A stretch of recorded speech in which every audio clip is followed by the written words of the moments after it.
नमस्कार मेरे प्यारे साथियों, क्रैक परीक्षा में आप सभी का हार्दिक स्वागत है। मेरे प्यारे साथियों, मैं लेकर आया हूं आरआरबी एनटीपीसी ग्रुप डी के इंपॉर्टेंट प्रीवियस क्वेश्चन का तीसरा वीडियो। तो मेरे प्यारे साथियों, आप मेरे साथ केवल 10 मिनट का समय शेयर करिए, तो हम आपको फुल एक्सप्लेनेशन के साथ जो प्रीवियस एग्जाम के प्रीवियस इंपॉर्टेंट क्वेश्चन है वो हम आपको शेयर करेंगे। चलते हैं क्वेश्चन की तरफ। क्वेश्चन है कि अंतर्राष्ट्रीय योग दिवस कब मनाया जाता है? तो जो करेक्ट आंसर हो जाएगा वो प्रत्येक वर्ष 21 जून को मनाया जाता है। अब हम चलते हैं इसके एक्सप्लेनेशन पे। तो प्रत्येक वर्ष 21 जून को मनाया जाता है अंतर्राष्ट्रीय योग दिवस, और पहली बार यह जो दिवस है वो 21 जून 2015 को मनाया गया था, जिसकी पहल भारत के प्रधानमंत्री नरेंद्र मोदी ने 27 सितंबर 2014 को संयुक्त राष्ट्र महासभा में अपनी भाषण से शुरुआत की थी।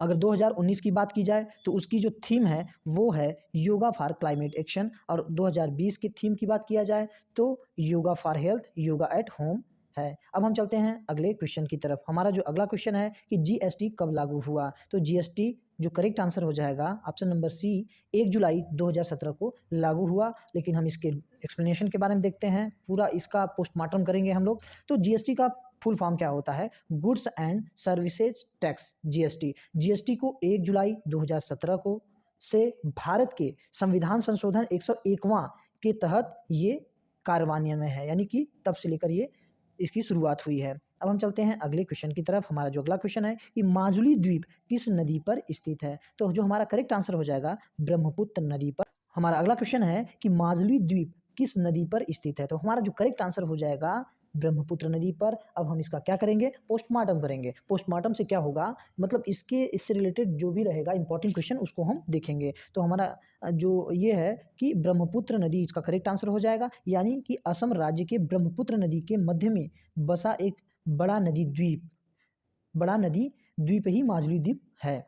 तो हम चलते हैं अगले प्रश्न की तरफ। हमारा जो अगला प्रश्न है कि गरीबी हटाओ का नारा किसने दिया था? तो करेक्ट आंसर हो जाएगा इंदिरा गांधी ने दिया था। और कब दिया था, कैसे दिया था, ये लोग हम देखेंगे पोस्टमार्टम में। यानी कि इंदिरा गांधी ने गरीबी हटाओ देश बचाओ का नारा 1971 ईस्वी में आम चुनाव में इंदिरा गांधी ने दिया था। अब हम चलते हैं अगले प्रश्न की तरफ। हमारा अगला प्रश्न है भारत में प्रथम रेल कब चली थी? देखिए, भारत में प्रथम रेल कब चली थी, विश्व में कब प्रथम रेल कब चली थी, इसके बारे में हम दोनों डिस्कस करेंगे। तो जो हमारा करेक्ट आंसर हो जाएगा वो 16 अप्रैल 1853 ईस्वी को भारत में पहली बार रेल चली थी। अब हम बात करते हैं पूरे विश्व में कब चली थी। तो पूरे विश्व में चली थी, यानी कि विश्व में कब चली थी पहली रेल? तो 1825 ईस्वी में इंग्लैंड में चली थी। अब हम बात करते हैं अपने भारत की। तो 16 अप्रैल 1853 ईस्वी को बॉम्बे, यानी कि जिसे बोरी बंदर, यानी कि बॉम्बे में बोरी बंदर और थाने के बीच 34 किलोमीटर की दूरी के बीच पहली ट्रेन चली। ये इंपॉर्टेंट है कि कितने किलोमीटर? 34 किलोमीटर, और दूसरी बॉम्बे टू थाने। अब चलते हैं अगले प्रश्न की तरफ। हमारा जो अगला प्रश्न है कि कौन सी पर्वत श्रृंखला के बाद पश्चिमी मरुस्थल आता है? यानी कि हम आपको बता दें, जो हमारा करेक्ट आंसर हो जाएगा वो अरावली पर्वत दिल्ली, हरियाणा, राजस्थान से गुजरात तक पूरा का पूरा 692 किलोमीटर तक फैली हुई है। और उसकी बात करेंगे अरावली पर्वत की सबसे ऊंची चोटी के बारे में, तो उस ऊंची चोटी का नाम है गुरु शिखर, जिसकी ऊंचाई 1722 मीटर है। अब हम चलते हैं अगले प्रश्न की तरफ। हमारा अगला प्रश्न है कि एशियन विकास बैंक, यानी कि एशियाई विकास बैंक या फिर एशियन डेवलपमेंट बैंक का मुख्यालय कहाँ है? तो हमारा जो करेक्ट आंसर हो जाएगा मनीला, यानी कि मेट्रो मनीला। अब हम चलते हैं इसकी बात करते हैं कि मनीला है कहाँ। तो फिलीपींस की राजधानी है मेट्रो मनीला, यानी कि मनीला। इसकी जो स्थापना हुई थी एशियन डेवलपमेंट बैंक की, वो हुई थी 19 दिसंबर 1966 ईस्वी को। इसका जो प्रेसिडेंट है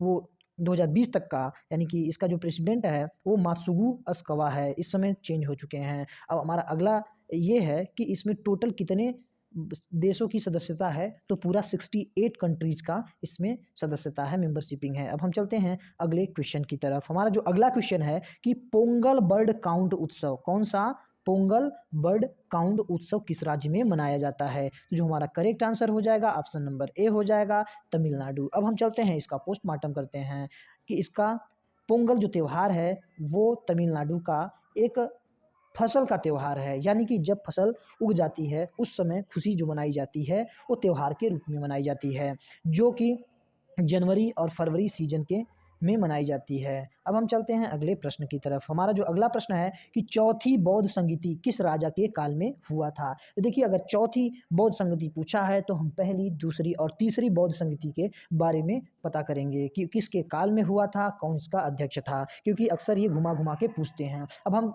हमारा जो करेक्ट आंसर हो जाएगा चौथी बौद्ध संगति, ये ऑप्शन नंबर ए हो जाएगा, कनिष्क के काल में। अब हम चलते हैं, बात करते हैं, इसकी पोस्टमार्टम करते हैं। तो कनिष्क के काल में, यानी कि कुषाण वंश के राजा जो थे वो कनिष्क थे। वो और हुआ कहाँ था, कश्मीर के कुंडल वन में हुई थी। इसकी जो अध्यक्षता किए थे वो वसुमित्र किए थे, और उपाध्यक्ष जो किए थे वो अश्वघोष किए थे। और हम आपको ये भी बता दें कि इसी, यानी कि चौथी बौद्ध संगति के तहत ही जो बौद्ध धर्म था वो दो संप्रदायों, यानी कि पहला हीनयान और दूसरा महायान में विभाजित हो गया। अब हम बात करते हैं पहले बौद्ध संगति की। जो पहला बौद्ध संगति है वो राजगृह में हुआ। ये सप्तपांडी जो गुफा है वहाँ पे हुआ। अब ये 483 ईस्वी पूर्व, यानी कि 483 ईसा पूर्व में हुआ। और किसके शासन काल में, हर्यक वंश के अजात शत्रु के काल में हुआ। अब हम बात करते हैं दूसरे बौद्ध संगति की। तो दूसरी बौद्ध संगति जो हुआ था वो वैशाली में हुआ था 383 ईसा पूर्व में। इसके अध्यक्ष जो थे वो कौन था, साबक मीर थे, सर्वकामिनी। और कालाशोक, यानी कि शिशुनाग वंश के कालाशोक सम्राट के शासन काल में द्वितीय बौद्ध संगति हुई। अब तृतीय बौद्ध संगति की हम अगर बात करते हैं तो ये पाटलिपुत्र में 251 ईसा पूर्व में हुआ। और इसके अध्यक्ष जो थे वो मोगलीपुत्र तिस्स थे, और जो कि अशोक, यानी कि मौर्य वंश के सम्राट अशोक के शासनकाल में हुआ। अब हम चलते हैं अगले क्वेश्चन की तरफ। हमारा जो अगला क्वेश्चन है कि किसी कोशिका का दो भागों में विभाजित होकर दो नई कोशिका का निर्माण करना क्या कहलाता है। मतलब कोई कोशिका है, ये दो भागों में बट जाएगी और फिर ये दोनों एक नई कोशिका बन जाएंगी, तो ये क्या कहलाता है। तो जो हमारा करेक्ट आंसर हो जाएगा वो बाइनरी फिजन, यानी कि द्विखंडन। ये कौन सी विधि है, ये रिप्रोडक्शन की असेक्सुअल विधि है, यानी कि प्रजनन की ये अलैंगिक विधि है। कौन सी अलैंगिक विधि है, उसमें अलैंगिक विधि तो मुकुलन भी आता है और मल्टीपल फ्रेगमेंटेशन, यानी कि बहुविखंडन भी आता है। इसके बारे में हम लोग जानेंगे। तो किसी कोशिका का दो भागों में विभाजित होकर दो नई कोशिका का निर्माण करना बाइनरी फिजन, यानी कि द्विखंडन कहलाता है। अब हम इसकी पोस्टमार्टम करेंगे, जिससे रिलेटेड क्वेश्चंस बार बार रिपीट करते हैं और बार बार घुमाकर पूछता है। तो बाइनरी फिजन द्विखंडन इसका करेक्ट आंसर हो गया हो। और इसके हम एग्जाम्पल के बारे में, यानी कि बाइनरी फिजन के जो एग्जाम्पल हैं जैसे अमीबा, पैरामीशियम और लेशमेनिया, ये बाइनरी फिजन यानी कि द्विखंडन के एग्जाम्पल्स हैं। अब बात करेंगे मुकुलन की। तो मुकुलन की प्रक्रिया में क्या होता है, एक छोटा अंकुर, जैसे कि मान लीजिए ये है, ये क्या है आपका हाइड्रा है। हाइड्रा में मतलब यहाँ पर थोड़ा सा जो मुकुलन निकलेगा, इसी से एक पूरा प्राणी बन जाता है, एक नया हाइड्रा बन जाता है। तो वही कह रहा है कि मुकुलन की प्रक्रिया में एक छोटा अंकुर, यानी एक छोटा अंकुर जनक जीव के, मतलब ये जो फादर है, इस फादर जीव के शरीर पर विकसित होता है।